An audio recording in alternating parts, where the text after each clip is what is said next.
Welcome in, Hokie fans, to episode 334 of the Tech Sideline podcast. Today we are joined by Matthew Sams, the Director of Operations for the Hokie Way, and he's going to tell us about their $250,000 stone-by-stone fundraising campaign. We're also joined by defensive tackle Josh Fuga, and Josh is going to share with us what it's like working with the Hokie Way and some of the projects he's participated in with local nonprofits. That's all coming up on episode 334 of the Tech Sideline podcast, which starts right now.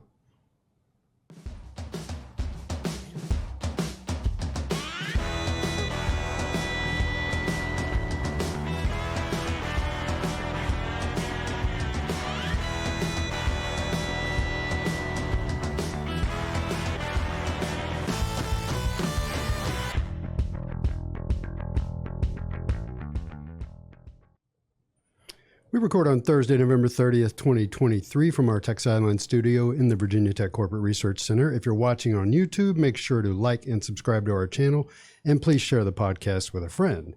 I'm Tech Sideline founder Will Stewart, and to my right in the red shirt chair is Matthew Sams, Director of Operations for the Hokie Way.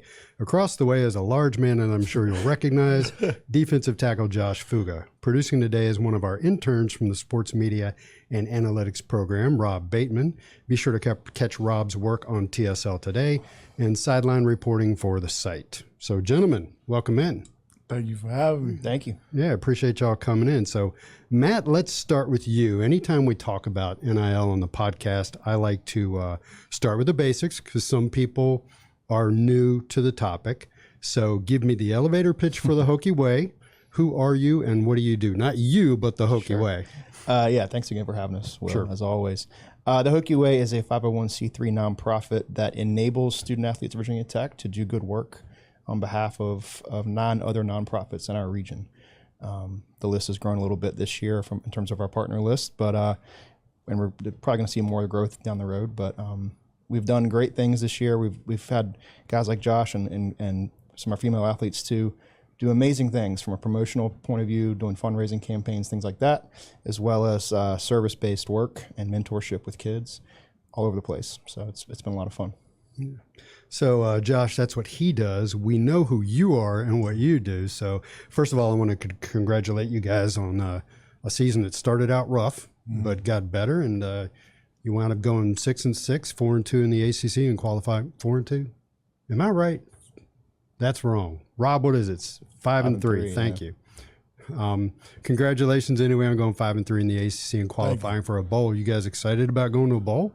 Definitely excited. I know. I can speak for all the older guys, that have been there since 2019 with me. We're definitely excited.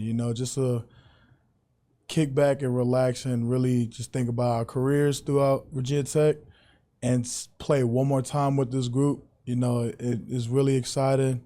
It's really a experience to really go out and experience. Yeah.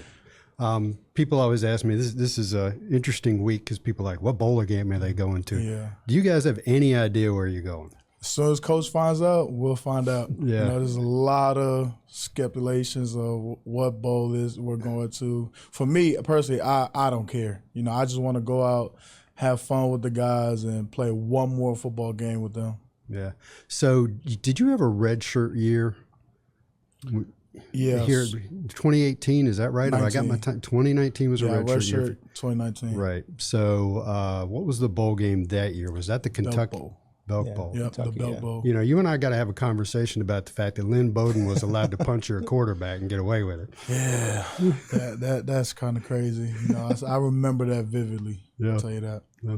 And then 2020, of course, was COVID year and didn't go. 2021 was the Pinstripe Bowl, which we would like to forget. Mm-hmm. So I'm sure you guys would like to get out there and win a bowl game and redeem yourselves, right? Yeah. Definitely.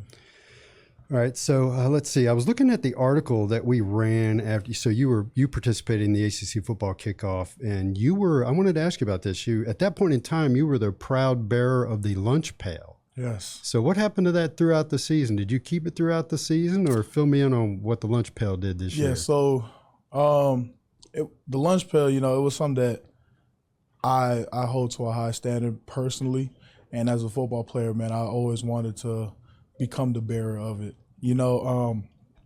and just looking back, I had guys that I played with like Rayshard Ashby, Jerry Hewitt, Dax Holyfield, Devon Diablo, speaking on, those guys really hold themselves to a high standard that I hold myself to as far as playing football. And I always wanted to become one of those people. So, you know, I look closely on how they carry themselves on and off the field. You know, you could be that guy on the field, but how are you carrying yourself off the field? Because that's more important than what people see on the field.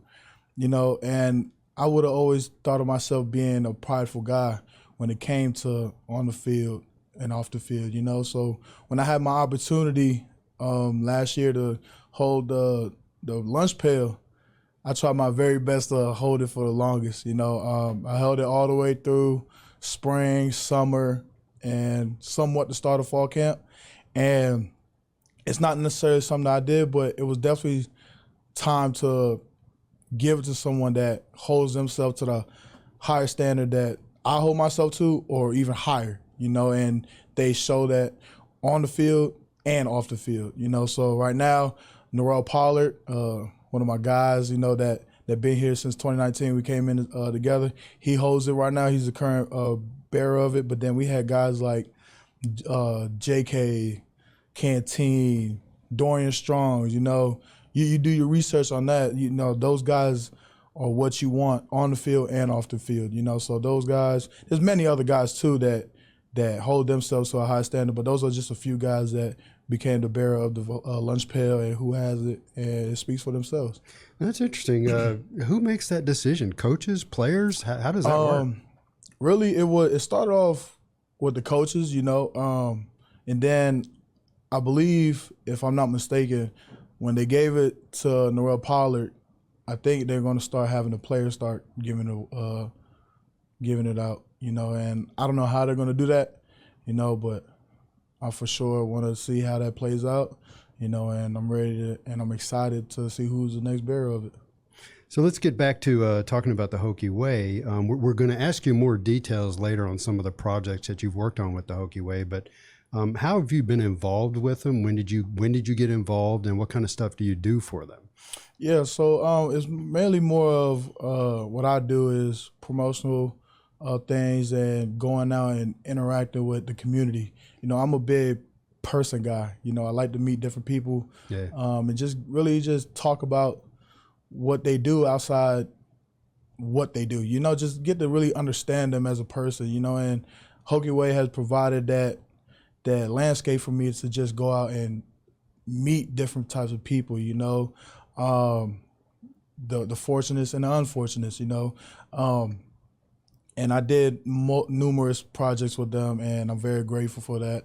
And it's really an eye-opening experience every time I have a chance to go out and meet those different types of people and do promotional videos, you know, and everything else. All right. So Matt, let's talk about your latest fundraising drive. But first, I got to tease you a little bit, and I didn't warn him about this ahead of time.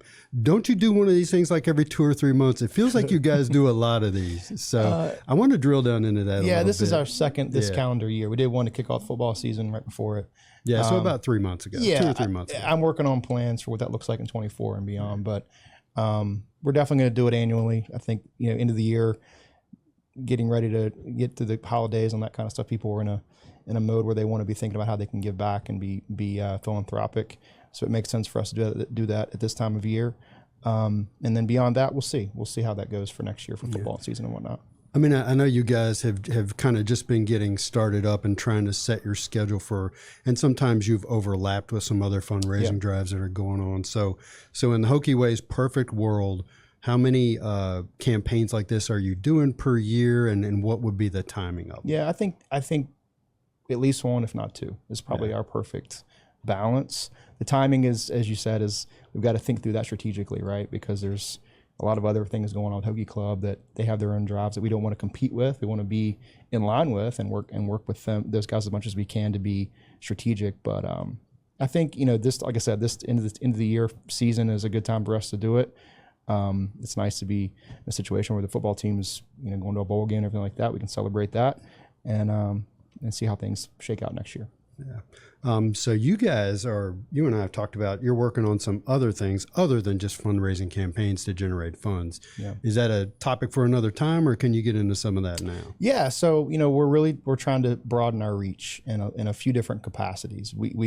Yes, we're involved with the NIL space, but we want to be making an impact and creating engagement with community organizations beyond that as much as we can. So I'm looking into trying to create some fundraisers for our nonprofits through the vehicle of Virginia Tech, if I can. So that's something we're working on.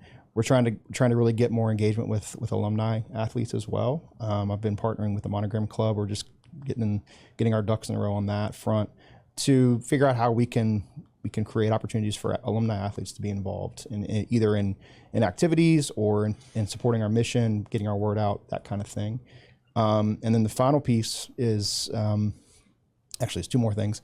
The second piece is looking for more engagement with our current athletes. So I'm trying to put together some kind of advisory committee, advisory board that rotates every year, where there's current athletes giving us input on which nonprofit should we work with, if there's time to add some, what give us feedback on what things they want to do more of, what their interests look like, things of that nature. And then the last piece is looking for corporate partners to help us broaden our reach from a sponsorship point of view. So how can we partner with some organizations in our region that have philanthropic interests already, find an obvious avenue for student athletes to be involved, and marry those things together. So tell us about this latest fundraising campaign. It's called Stone by Stone. Yep. You guys launched it on November 28th. Yep. How much you trying to raise? How long does it run? What are the particulars of it? So it's a $250,000 match, meaning we have some generous donors who have pledged to match up to $250,000 raised. It goes through the end of the year. So, for your tax deductible interested folks, it's an obvious driver. But right now we're about 83,000 in. So about a third, which is pretty awesome given it's only been a couple days. And can't thank Hokie Nation enough for being so supportive of charitable work, of our nonprofit partners, and of our student athletes doing that work. So you're a third of the way there, just a few days in. Yeah. And I know how these things work. You get a big rush at the beginning, then there's a lull, and then you get a big rush at the end. So for those of you who have not seen this on Tech Sideline, Matt and I talked about this, and when he started talking about this fundraising drive, he said, do you want to set a specific goal for Tech Sideline? I said, heck yeah, let's do it. So he suggested $75,000. So we are looking to raise, of the 250, we're looking for 75,000 of that to come from people who have donated through Tech Sideline. So if you're watching the YouTube video, we will put a link down in there. If you click that, you can go over and there'll be a form, and Tech Sideline will be credited with it. If you're listening to the podcast, just go on the website and try to find a link, look for the Hokie Way graphics, or just email me, will@techsideline.com. Say, hey, Will, send me a link. As of this morning, we have 120 donations totaling $17,787. Now, you guys, Matt, have access to the people who put in the big money. Most of ours are like $100 a pop, maybe $150 a pop. So we're shooting for 75,000. We're up to close to 18,000. So help us out if you can. Help out the Hokie Way. So, Josh, what was your first project you did with the Hokie Way? When was that, and what was it? Oh man, it was the 5K. The 5K, yeah. So the 5K, that was July 4th. July 4th. Yeah, right. Eastmont, at Eastmont. It was a bright morning. I did it with Cole Nelson and Fadarius Payne, and we went out and went to support the people that ran in the 5K. It was a big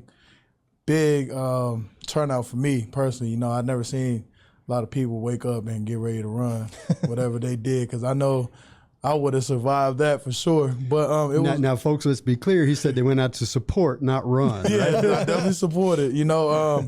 And one of the cool things that they had, at the very beginning, they had the little kiddos. They started the race first before all the adults did, and I'm not sure how long their race was, but I know it took like at least 5 minutes for the first kid to go wherever he had to go and come back. And I remember vividly, I see him coming back towards the start, because where they started is the finish line. So he came back on the track field. And I'm like, all right, you know what? I'm going to go ahead, see if he's faster than me. So I waited for him at a certain spot on the track field, and I started running. I didn't run full speed, but I ran to where like, okay, I want to see if he can really turn on some afterburners. And believe it or not, that kid had some juice left. He was just holding it out. And but no, it was really cool to see that kids that as small as 1 year old or infants, just and all the way up to people are that like 80 and above, going out and just running and doing such a charitable work, going out and supporting those people that are running the 5K, it meant a lot. Now, when you go out and do these things, I've always wanted to ask, football players, you're way down there on the field and you're wearing a helmet. When you go out and do these things, I'm sure there's a spread, but are you just a big fun guy they're hanging out with? No, through my personal experience, they know who I am. Yeah. At the end of the game, over here, it's Fuga, all this, and they're pointing at me, giving me the hang loose, or saying good game, but they're saying our names for sure. They're not just saying my name, they're saying Kyron Jones, they're saying the Norrell Pollers, they're saying like these kids know exactly who we are. So you went with Cole Nelson, and who was the third? Fadarius Payne. Yeah. We've had all three of you guys in here. You are all characters, man. I'm sure that was a lot of fun. No, it really was. And I would say great ambassadors for Virginia Tech, the Hokie Way, all of it. Like you guys, for sure. I like characters better. Yeah, it's true. Well, nobody who was there will remember it. So let's see. That was with the Eastmont Community Foundation, right? And what does the Eastmont Community Foundation do? It's an organization based in Eastern Montgomery County that just has a wide net of things they do for the citizens of that area. There's a food pantry we work at every month or so that serves the underserved there. They do the 5K. They help with the there's like a community center that also has a athletic center inside of it. They have a wide net that they try to serve in terms of their mission. I know it's early on, but do you get the impression that having Virginia Tech athletes at these events is the feedback you're getting from your partners? Mm-hmm. Yeah, we've got way more interest this time around than we have before. Is it really paying off for them? I think yes. I think as the years gone on, as we're getting up to speed on, getting the situation right and creating precedent that they're going to be there in this way, because it's kind of a new thing this year, right? I'm looking forward to seeing how 24 goes as we set expectation and set that there's going to be some student athlete involvement for some of that stuff, and getting in a consistent cadence of promotion beforehand too, that they're going to be there. So knowing that they're going to be there a couple weeks ahead, they promote it, they show up and have great community engagement. That's the overall plan for in-person stuff. Yeah, I appreciate that. It takes a while to get all those mechanisms in and get everything running smooth. Yeah. Wish. So Josh, other stuff you've done, let's see, you did something with Life Ring. What was that, an in-person thing? What was that? No, it was more so of a promotional video, to spread awareness of the imbalance of resources that Southwest Virginia has to provide for pediatric cancer. There's different types of form of cancer out there, but cancer sucks, so it was a no-brainer for me to hop on and do anything that involved with this type of deal, with the Life Ring Foundation, and hopefully I get to continue working with them and do more hands-on and in-person things. But, for me personally, I have, and I know a lot of people that have those that passed away from cancer, such as leukemia, breast cancer, lung cancer, so it hit home a little bit for me. And so when they asked me to do this short little promotional video, I was like, for sure, I'm down. Like, let's do it. And it really speaks volume for a student athlete to really take their time out of their day to do something outside of just football. It gives us an opportunity to really touch base with the community that supports us, because I believe that, sometimes us student athletes get caught into what we do in school and just the field or whatever sport we play. We tend to lose sight of the bigger picture, which is the community and the fans and family and friends. We'll lose that touch of what this really means and what we really set out to do, which is to make a name for ourselves amongst our community that we come from. So, it was really important for me, and it hit home for me to really hop on and do something with Life Ring Foundation. Got a little flavor to that if I could. Life Ring is one of our original partners dating back to last year, and their mission is huge. It's as Josh said, they're trying to raise tens of millions of dollars to help create a pediatric oncology center in Roanoke. So are they like a national organization No. with a local? They're a local. Wow. Yeah. Okay. But they've because I know your partners are local. Yeah. Life Ring is there's actually an event tonight with Edwin McCain from of Music Lovers. If you know that name, he's doing a concert tonight in support of Life Ring. So in Roanoke. So things like that. Their mission's huge, and they're seeing great results. And thankfully, athletes like Josh and Liz Kitley and a bunch of others have done promotional work for them on TV, on social media, et cetera, to get the word out about that.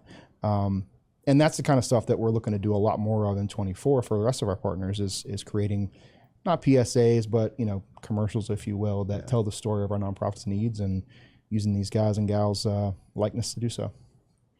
Yeah, Josh, I wanted to drill down into that a little bit with you.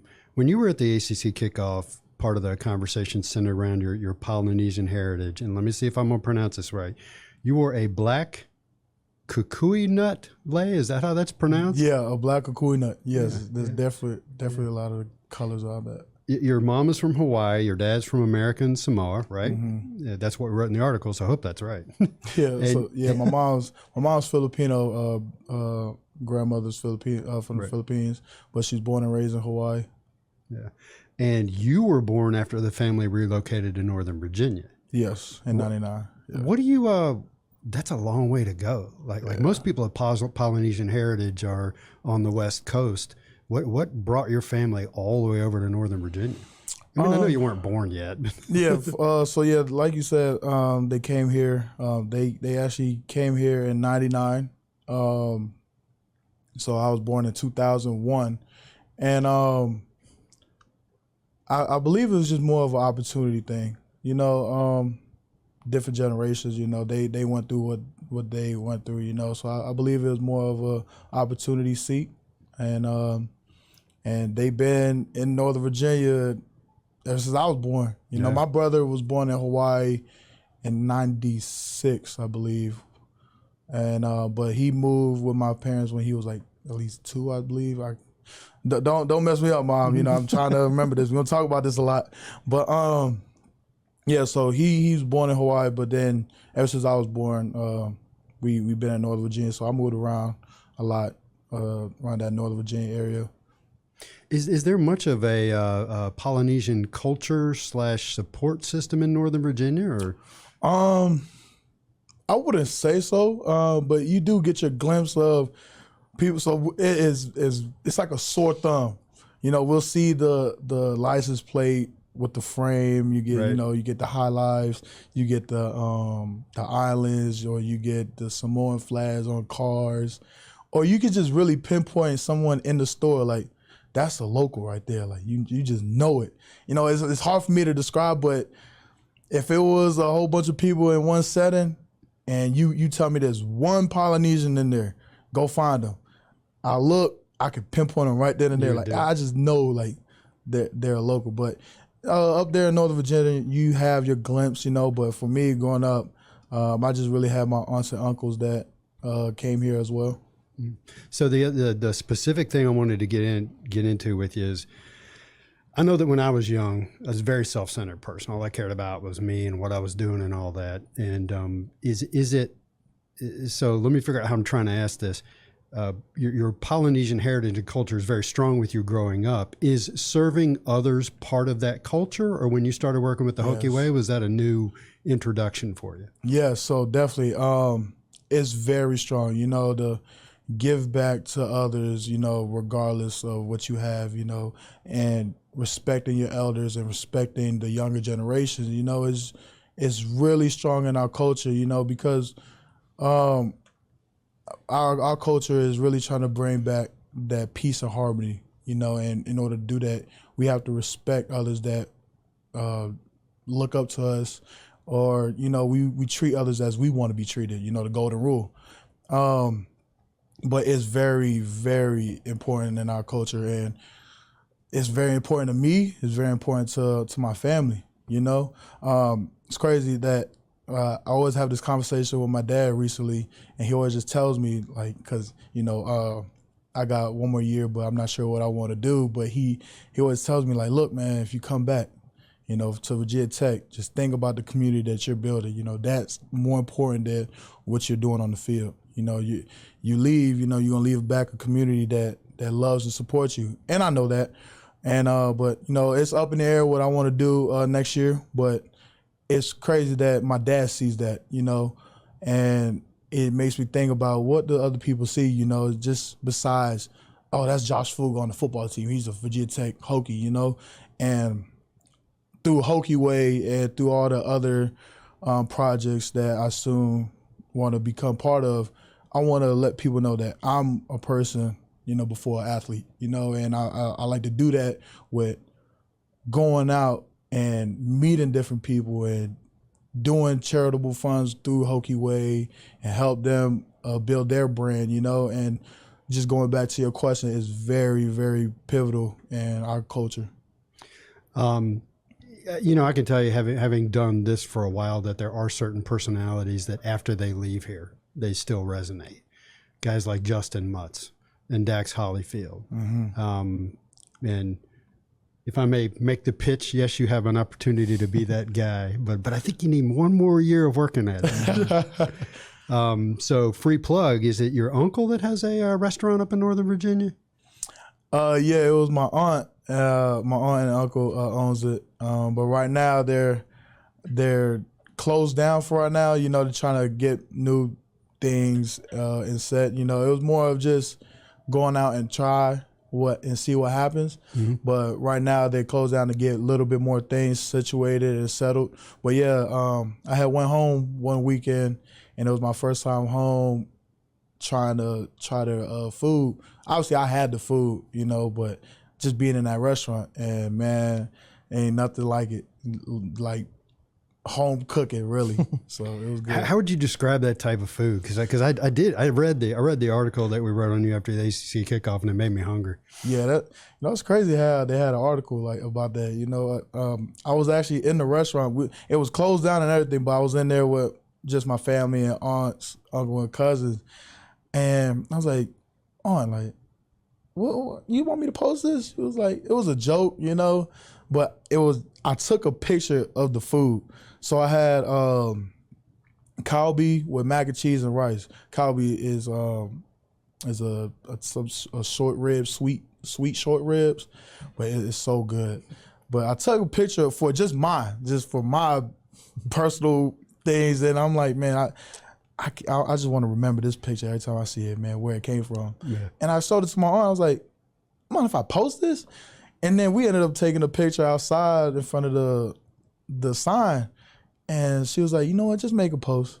All right, cool. And the next thing you know, I get an article and everything written, and Coach Quinn coming up to me, he was like, man, every time I go recruiting, man, I'm gonna make sure I stop there. I'm like, man, it's crazy. So was it Instagram you put that on? I put it on Twitter. I just put it only on Twitter. Because Instagram's huge for food. You put pictures of food on Instagram. Yeah. People pile in and look at it. Yeah. So let's see. There's a third project you participated in, correct, with the Roanoke Prevention Alliance. What was that? Was that an in-person thing? Tell me about that. Yeah, that was an in-person thing. So I went down there. I believe it was after a game. It was October. It was after the Thursday night game. It might have been bye week. I can't remember. One or two. It was, I know it was after a game. Right about that for time. For sure, yeah, right about that time. Went out there with Pop Watson and APR. And we just went out there, and really, it was a lot of organizations that was there. I think about 50, you say? Something like that. And they were just promoting what they do, and we just went around and interacted with those different organizations. And they had a Goodwill, I think it was Goodwill. Mm-hmm. And there was a headquarters, like a library. So they said that library was a warehouse for a Goodwill, something like that. It was some sort of warehouse where they converted it into a full functioning library. And you had, kids from that area, that community come in and just really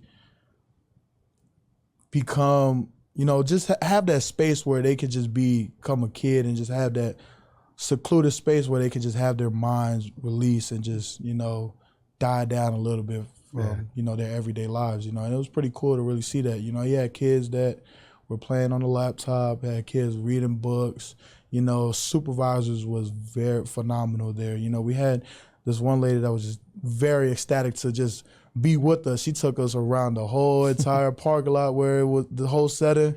You know, she made us talk to everybody. You know, we met a lot of people, but it was a very cool experience. Yeah.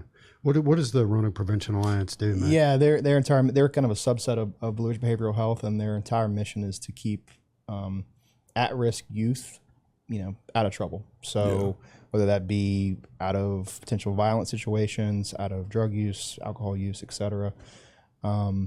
And you know, their mission is to keep kids safe as much as they can, to prevent kids from getting in the wrong crowds, wrong places, etc. So yeah, it was cool to see Josh and APR and Pop kind of interact with those kids. They definitely were kind of wide-eyed and didn't know what to say at the first. Yeah. But you know, they played they went outside. It was really cool. It was in this giant parking lot, and there was all kinds of organizations there that just were kind of bringing the local flavor of that area of Roanoke, and it was cool.